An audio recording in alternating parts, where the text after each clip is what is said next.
I'm back. So this is part 2. This is my first check-in that I have with somebody and other people here. Here goes our money. Anyway, he's waiting. He's making himself a sandwich. And I have Edison here with me. So on my way to go pick up our money, right? I was checking in, and I was talking about how on Friday during our Bible study, I had shared that I realized how one-sided my relationship was with God for a while, right? And how I knew more of my own mind and my own heart more than I knew his. And then I compared how it was like having an Uber versus having my own car, right? And having an Uber, it doesn't require much of you, where you just set it up and you get in a car. Sometimes you can have it where they pick you up only. I don't know what it's called. I don't remember. I probably used an Uber once. And then you can have people share, whatever, right?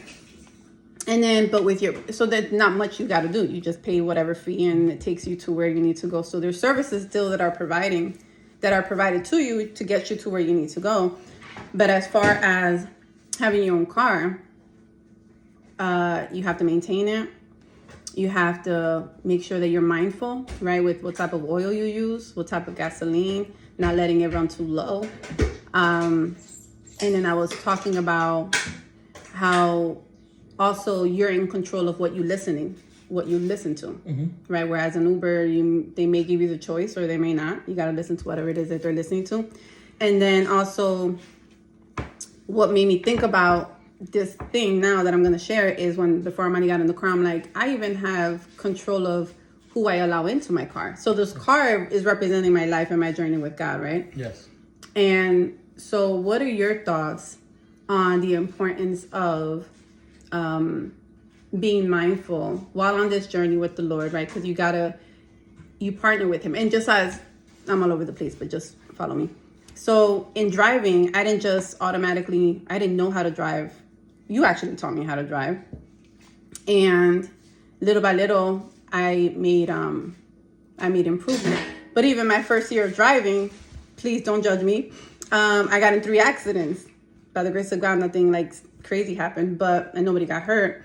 But the more I practiced, the more I learned. So what are your thoughts on being mindful with who you allow? Well, first, the importance of partnering with God and being intentional in our relationship with God, right? On this journey called life. And the importance of who you allow into your life on this journey and certain people that you may have to let go of. What are your thoughts? Well, the most important thing is... Maybe you should... You want to get on? Hello, everyone. Welcome to my check-in. Welcome to my wife's check-in. Go ahead. Assisting her in this check-in. The most important thing is, when you think about a relationship with God, is that it has to be a two-way street, right? It can't be just one way. We can't just go to God when we feel like, things are going bad and we're struggling and we just don't know what to do. We have to be able to go to God when we also are being blessed by him and we're doing the right thing and we're feeling good and our family's healthy and you're healthy and you got that job you pray for. So to answer your first question is it has to be a two-way street. You can not only use God for your benefit.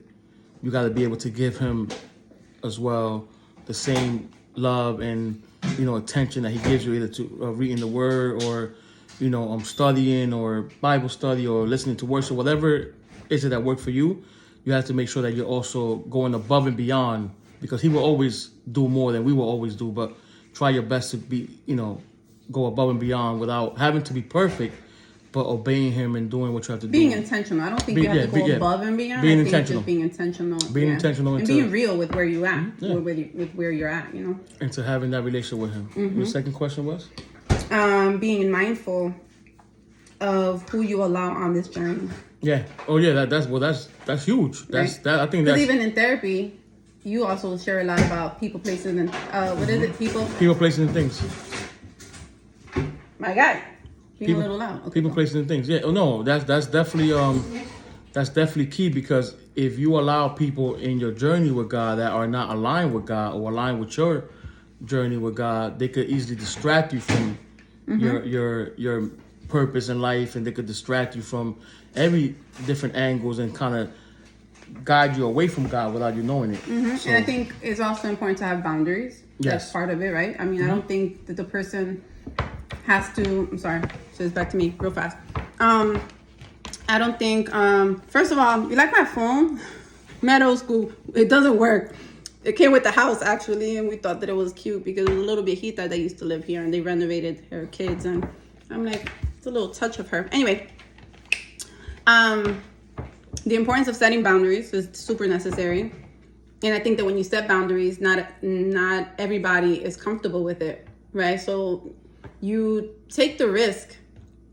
Either you take the risk or you run the risk. Whatever, it's a risk that you're taking because certain people that weren't used to you having boundaries may feel some type of way, may not agree to those boundaries, and may, you may have to, even if you don't want to let go of them, it's necessary. yes. And some may come back and some may not, and that's fine. And as Armani was here, I was thinking as you were talking, I'm like, wow, and how we choose to live our lives, right? It's not just about us anymore. It's how it affects our children and our children's children and our children's children. And I think that more than anything, we like to be an example that we would like to share, to set for our kids instead of talking about it, we're being about it. And not just when it comes to a spiritual sense, but like in all areas. Yeah. Yeah, that's what I was just thinking about. And I'm like, wait, hold up a second. Let me see what Edison thinks about this. Yep. So, all right, that was all. Hopefully it blesses someone, and thank you for letting me be part of your check-in. You got it, my guy. Have a good one. Toodles. Do you want to try the one marshmallow? He said no. Toodles.